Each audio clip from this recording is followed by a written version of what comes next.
Hi welcome back to ആറാത്രോൺ. ഈ ത്രോണിലേക്ക് നിങ്ങൾക്ക് എല്ലാവർക്കും സ്വാഗതം. ഇതിപ്പോ സിഒസിയിലെ ഒരു അറ്റാക്കാണ്. 4 ഹീറോസ്, പിന്നെ കണ്ടില്ലേ balloon, electric dragon, invisible spell, ഇത്രയും വെച്ചാണ്, പിന്നെ ലോഗ് ലാൻസർ. അത് വെച്ചാണ് നമ്മൾ ഇത് അടിക്കാൻ പോകുന്നത്. കണ്ടില്ലേ അതിന് എന്തൊക്കെ സ്കില്ലാണെന്ന് നിങ്ങൾക്ക് ഇവിടെ നിന്ന് തന്നെ കണ്ടില്ലേ. പെറ്റ്സ് ഏതൊക്കെയാണെന്ന് കണ്ടില്ലേ. പെറ്റ്സ് ഒന്നും പണിയിൽ അടക്കുന്നതാണ് കണ്ടില്ലേ. ഇനി നമുക്ക് കാണാം, ഒരു അറ്റാക്കിലേക്ക് പോകാം. ആ അറ്റാക്ക് എന്ന് പറയുന്നത് നല്ല സെറ്റ് അറ്റാക്കാണ്. നിങ്ങൾ അതിന്റെ എന്റെ ടൗൺ ഹാൾ ഉണ്ടല്ലോ, 14th ടൗൺ ഹാൾ ആണ്. അത് ഞാൻ സ്റ്റാർ പഫ് ചെയ്യുന്നതേ ഉള്ളൂ. കാരണം ഞാൻ 14 ടൗൺ ഹാൾ ആയിട്ട് ഏകദേശം ഒരാഴ്ച 1 വീക്ക് അത്രേ കാണത്തുള്ളൂ.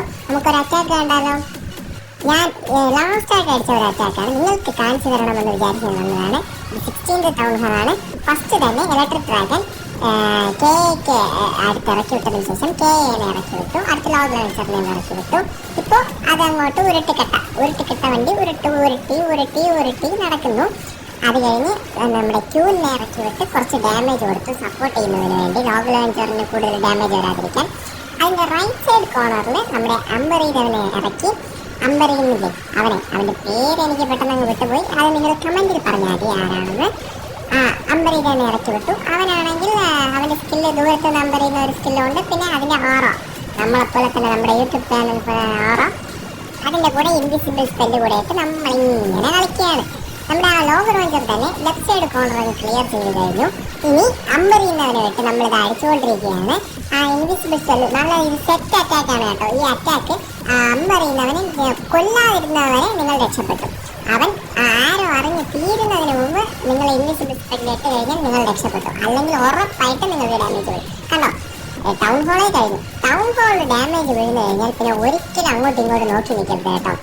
ആ ടൗൺ ഹാളിൻ്റെ അടുത്ത് കയറാൻ പാടില്ല. കണ്ടോ അവിടെ എൻ്റെ ലൈഫ് ഓറിന്ന് കണ്ടോ, ആ ടൗൺ ഹാളിൻ്റെ എഫക്റ്റ് ആണ് അത്രയ്ക്ക് ലൈഫ് ഓറി. അതുകൊണ്ട് ടൗൺ ഹാൾ അടിച്ചു കഴിഞ്ഞാൽ മാക്സിമം അതിനടുത്ത് ഇറങ്ങാൻ പറ്റും. പിന്നെ റൈറ്റ് സൈഡ് കോർണർ ക്ലിയർ ചെയ്യുന്നതിന് വേണ്ടി electric dragon, left side corner clear ചെയ്യുന്നതിന് വേണ്ടി ഒരു ഇലക്ട്രിക് ഡ്രാഗനും കൂടെ ഞാൻ ഇറക്കി വിട്ടു.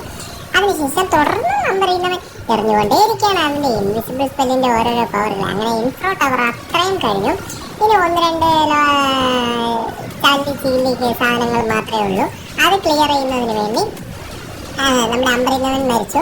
അപ്പോൾ നമുക്ക് റൈറ്റ് സൈഡ് കോർണറിലായിട്ട് നമുക്ക് ഇലക്ട്രിക് ഡ്രാഗനെ ഇറക്കാം. എങ്കിൽ തന്നെ അവിടെ കൂടുതൽ സാധനങ്ങൾ ഇരിപ്പുണ്ട്. ലെഫ്റ്റ് സൈഡ് കോർണർ അവർ നോക്കിക്കോളും. പിന്നെ സപ്പോർട്ട് ചെയ്യുന്നതിന് വേണ്ടി നമ്മുടെ റൈറ്റ് സൈഡ് ഇലക്ട്രിക് ഡ്രാഗനെ ഇറക്കി വിട്ടില്ല ക്ലിയർ ചെയ്യാൻ. അവിടെ മറ്റൊരു ക്യാമ്പിലുള്ള അമ്പരിയുന്നവൻ വരുന്നതുകൊണ്ട് അവിടെ അവനെ സപ്പോർട്ട് ചെയ്യുന്നതിന് വേണ്ടി കിങ്ങിനെ ഇറക്കി വിട്ടു. ഇറക്കി വിട്ടതിന് ശേഷം കണ്ടോ, ഇനിയിപ്പോൾ നമുക്ക് കുറച്ച് ഇതേ ഉള്ളൂ. നമുക്കപ്പോൾ നമ്മുടെ ഗ്രാൻഡ് വാർഡന്റെ പവറായ ഉണ്ടവിടുന്ന സാധനത്തെ വിട്ടു. പാതി ഡാമേജ് കഴിഞ്ഞു. ഇപ്പൊ കണ്ടില്ലേ ആരുമില്ല. ഞാൻ 14 ടൗൺ ഹാൾ ഇടയ്ക്ക് ആയതേ ഉള്ളൂ. ഇനി ആ ഗോൾഡ് ഇത് മാത്രമേ ബാക്കിയുള്ളൂ. അങ്ങനെ 3 സ്റ്റാർ തന്നെ അടിച്ചിരിക്കുന്നു. എനിക്ക് കിട്ടിയ ലൂട്ട് എന്ന് പറയുന്നത് നിങ്ങൾക്ക് റൈറ്റ് സൈഡ് കാണുമ്പോൾ തന്നെ മനസ്സിലാകും. നിങ്ങൾ വിശ്വസിക്കുന്നതിലധികം ലൂട്ടാണ് കിട്ടിയത്. കണ്ടോ, ഇതുപോലത്തെ നല്ല നല്ല വീഡിയോസ് കാണാൻ SLS മറക്കരുത്.